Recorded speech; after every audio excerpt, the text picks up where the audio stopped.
దయచేసి కూర్చోవాలి. ఈరోజు దయచేసి అందరూ కూర్చోవాలి. ఒక 10 నిమిషాలు. నేను వచ్చిన ఉద్దేశం కూడా మీకు అర్థం కావాల్సిన అవసరం ఉంది. అందుకే దయచేసి అందరూ కూర్చోవాలి.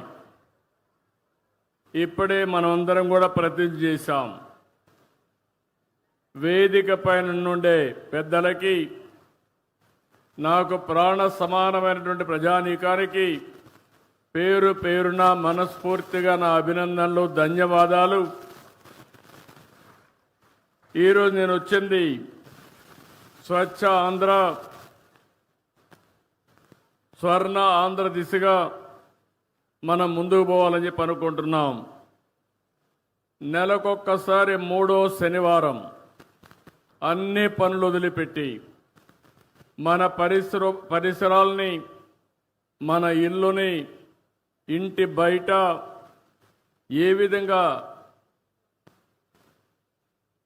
ఒక విధంగా చెప్పాలంటే చెత్త చెదారం ఉందో అవన్నీ చూసుకుని మనమందరం కూడా దాన్ని ఏ విధంగా పరిశుభ్రంగా పెట్టాలనో పునరంకితం కావడానికి ఒకరోజు స్పెండ్ చేస్తున్నాం. నేను వివిధ సమయాల్లో వివిధ విషయాలు టేకప్ చేశాను. ఈరోజు నేను రైతు బజారుకి వెళ్ళాను. రైతు బజార్లు నేనే పెట్టాను. 1999లో పెట్టాను. ఆ రోజు ఒక మంచి ఉద్దేశంతో రైతులకు గిట్టుబాటు ధర రావాలి, వినియోగదారులకు నాణ్యమైన తక్కువ ధరకే కూరగాయలు కానీ వ్యవసాయ ఉత్పత్తులు ఇవ్వాలని ఆ రోజు ఈ కాన్సెప్ట్ తీసుకొచ్చాం. దీనికోసమే పల్లె వెలుగనే పేరుతో ఆర్టీసీ బస్సులు కూడా తీసుకొచ్చాం. వెనక సీట్లన్నీ కూడా ఖాళీ చేపించి అవన్నీ రిమూవ్ చేసి నేరుగా కూరగాయలు అందులో వేసుకుని తెల్లవారితో ఫస్ట్ అవర్లో రైతు బజారు దగ్గర తీసుకొచ్చి వదిలిపెట్టేవాళ్ళం. దానివల్ల చాలామంది రైతులు మధ్య దళారులు లేకుండా వాళ్ళంతా వాళ్ళ యొక్క పండించిన పంటలు అమ్ముకునే పరిస్థితికి వచ్చారు. ఇంకో పక్కన ఎవరైతే వినియోగదారులు ఉన్నారో వాళ్ళంతా నేరుగా రైతు బజారుకి వెళ్తే నాణ్యమైనటువంటి సరుకులు దొరికేటివి, ఫ్రెష్గా వెజిటబుల్స్ ఉండేటివి. అలాంటిది ఆ కాన్సెప్ట్ మీరు చూస్తే ఈరోజు 125 రైతు బజార్లే మన దగ్గర ఉన్నాయి. కానీ కారణాలు ఏదైనా కావచ్చు, కానీ కాలక్రమేణా దీనిపైన శ్రద్ధ పెట్టలేకపోయారు. ఈరోజు నేను చూశాను, ఏదైతే ఇక్కడ చూసిన రైతు బజార్ని ఒక ఆదర్శంగా తయారు చేస్తాను. పక్కన భూమి ఉంది, 6 కోట్ల రూపాయలు శాంక్షన్ చేసి 1 సంవత్సరం లోపల అండర్ గ్రౌండ్ పార్కింగ్ కూడా పెట్టి ఒక బెస్ట్ రైతు బజారుగా తయారు చేసే బాధ్యత ఈ ప్రభుత్వం తీసుకుంటామని చెప్పి కూడా నేను మీకు తెలియజేస్తున్నా. ఇప్పుడు సబ్జీ కూలర్లు కూడా వచ్చాయి. ఒకప్పుడు ఎన్నో కష్టాలు పడేవాళ్ళం. కరెంటు కూడా అవసరం లేకుండా సబ్జీ కూలర్లో పెడితే మనం ఏ విధంగా పెడతామో అంత ఫ్రెష్గా కూడా ఉంటాయి. అంటే ఇలాంటి రైతు బజార్లని ఇప్పుడు 125 ఉన్నాయి.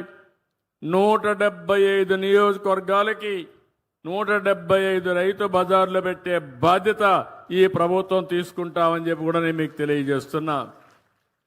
నేను ఒకటే ఆలోచిస్తున్నాను, రైతులకు గిట్టుబాటు ధర రావాలి, వినియోగదారుడికి ఇన్ఫ్లేషన్ పెరగకుండా వీలైన తక్కువ ధరకి నిత్యావసర వస్తువులు కొనే అవకాశం ఇవ్వాల్సిన అవసరం ఉంది. ఇంకా ఒకప్పుడైతే నేను హార్టికల్చర్ డిపార్ట్మెంట్ ద్వారా మొబైల్ రైతు బజార్లు కూడా పెట్టాం. ఇలాంటి వినూత్నమైన కార్యక్రమాలతో ముందుకు పోయి మీ ఇంటి దగ్గరనే కూరగాయలు కానీ, ఇప్పుడిప్పుడు నేచురల్ ఫార్మింగ్ వచ్చింది, ఆర్గానిక్ ఫుడ్ కూడా వచ్చే పరిస్థితి వచ్చింది. అవన్నీ కూడా ఏం చేయాలో చేస్తామని చెప్పి కూడా నేను మీకు తెలియజేస్తున్నాను. ఈరోజు నేను స్పష్టమైన ఆదేశాలు ఇచ్చా. ఆ ఆదేశాల ప్రకారం ఒక యాక్షన్ ప్లాన్ తయారు చేస్తాం.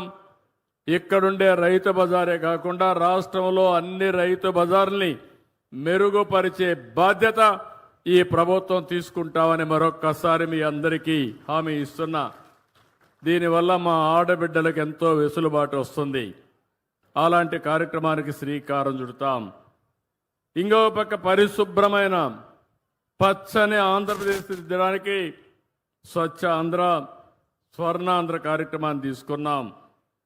పల్లెలు, పట్టణాలు, చెరువులు, రైతు బజార్లు, ప్రభుత్వ కార్యాలయాలు, పరిశ్రమలు, విద్యా సంస్థలు, హాస్పిటల్స్ అన్ని చోట్ల నేను ఒకే మాట చెప్పాను.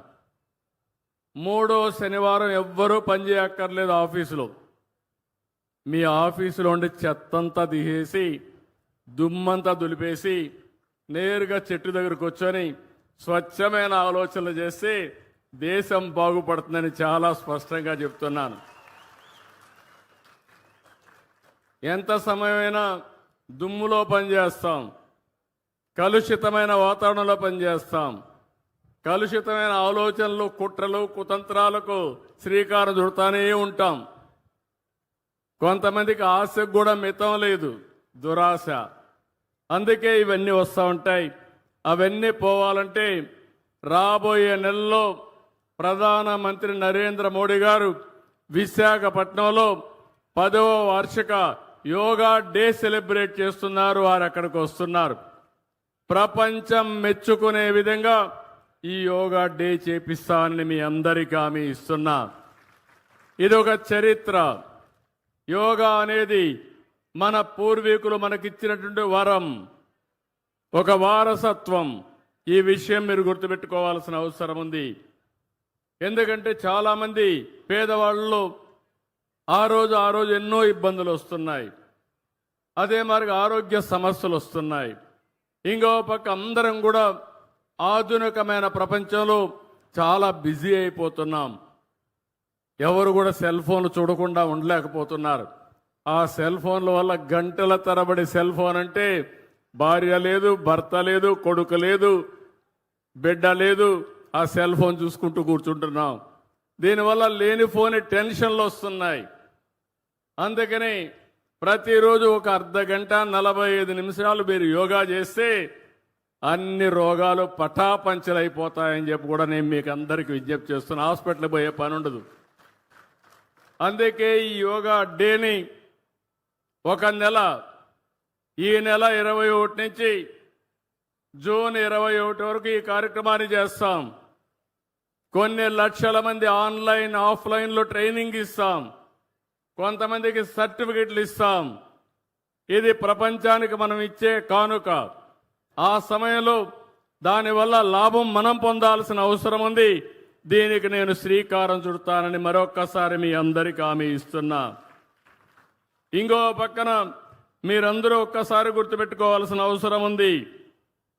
ఈరోజు నేను ఇక్కడికి వచ్చింది నెట్ జీరో వేస్ట్. అంటే నెట్ జీరో అంటే చాలామంది అనుకుంటారు ఈ చెత్త అంటే చెత్త అని. దీనికి ఒక విషయం మీరు గుర్తుపెట్టుకోవాల్సిన అవసరం ఉంది. ఒకసారి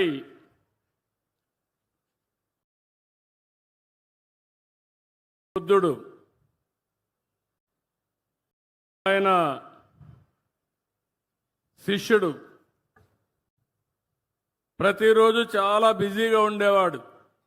శిష్యులకంతా కూడా తత్వబోధ చేస్తూ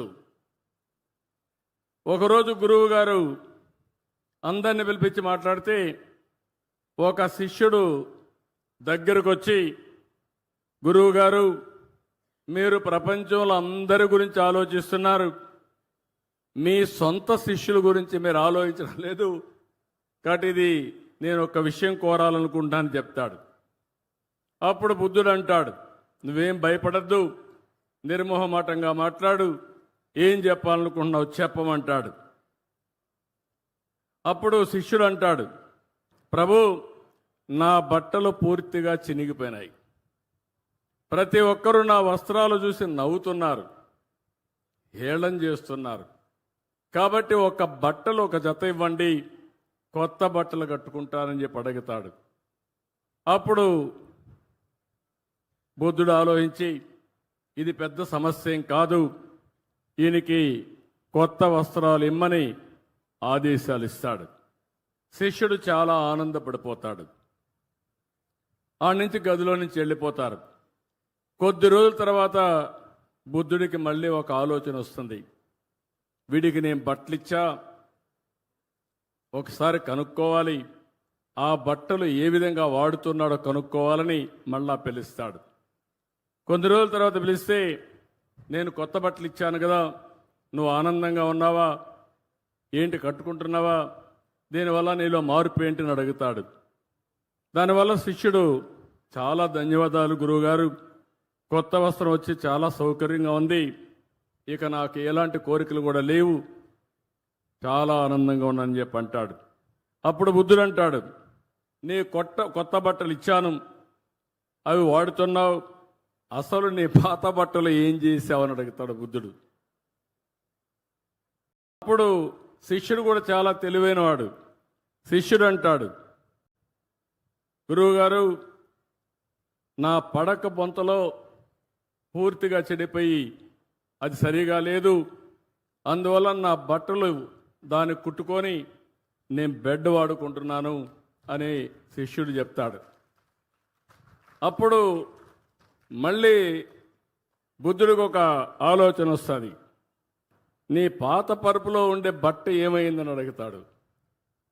దానిపైన ఆ బొంతను తీసుకొని కిటికీకి కట్టనగా కట్టాను గురువుగారు అని చెప్తాడు. అప్పుడు గురువుగారు అడుగుతారు, నువ్వు దానికి కట్టనగా కట్టావు, మరి పాత తెర ఉంది కదా, దాన్ని ఏం చేసావంటాడు. ఆ తెరని వంటగదిలో వాడే గుడ్డ కింద వాడుతున్నాను తుడవడానికి అని చెప్తాడు శిష్యుడు. అప్పుడు ఆయన గురువు అడుగుతాడు మళ్ళీ బుద్ధుడు, అంతవరకు వంటగదిలో వాడినటువంటి ఆ గుడ్డ ఏం చేసావని అడుగుతాడు.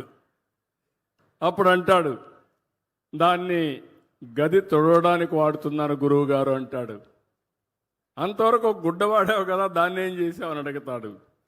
ఆ గుడ్డ పూర్తిగా చెడిపోయింది గురువు గారు, దారాలు దారాలు అయిపోయింది, అది తీసుకొచ్చి మన కొవ్వు దీపాలు పెట్టినప్పుడు ఒత్తులు తయారు చేస్తాం, ఒత్తులు తయారు చేశాను, ఇక్కడ వెలిగే దీపం గురువు గారు నీ ముందర నేను వదిలిపెట్టినటువంటి బట్ట అని చెప్తాడు. అంటే మీరు గుర్తుపెట్టుకోవాల్సింది, అప్పుడు గురువు గారు బుద్ధుడు అంటాడు, అంటే ఈ ప్రపంచంలో ఏది కూడా వేస్ట్ కాదు. సారాంశం మీరు గుర్తుపెట్టుకోండి, ప్రతి ఒక్కటి ఉపయోగపడుతుంది. నేను ఎన్నో సంవత్సరాల కంటే ముందు పచ్చదనం పరిశుభ్రం అనే కార్యక్రమం పెట్టాను. ఆ కార్యక్రమాన్ని నేను ఆ రోజు అమలు చేశాను. ఈరోజు మీరు చూస్తే నేను పెట్టినటువంటి కార్యక్రమం ఎక్కడికక్కడ సర్క్యులర్ ఎకానమీ. మీ ఇంట్లో మీరు తయారు చేసి వాడిన తర్వాత అనేక వేస్ట్లు వస్తున్నాయి, చెత్త. నేను అందుకే కొత్తగా తీసుకున్న తడి చెత్త, పొడి చెత్త. ఇంత మునుపు మీరు ఒక్కసారి చూస్తే చెత్తంతా రోడ్డు పక్కన గుట్టలుగా వేసేవాళ్ళు. గడిచిన ప్రభుత్వం ఒక్క పట్టణ ప్రాంతాల్లో 85 లక్షల మెట్రిక్ టన్నులు చెత్త వదిలిపెట్టిపోయారు.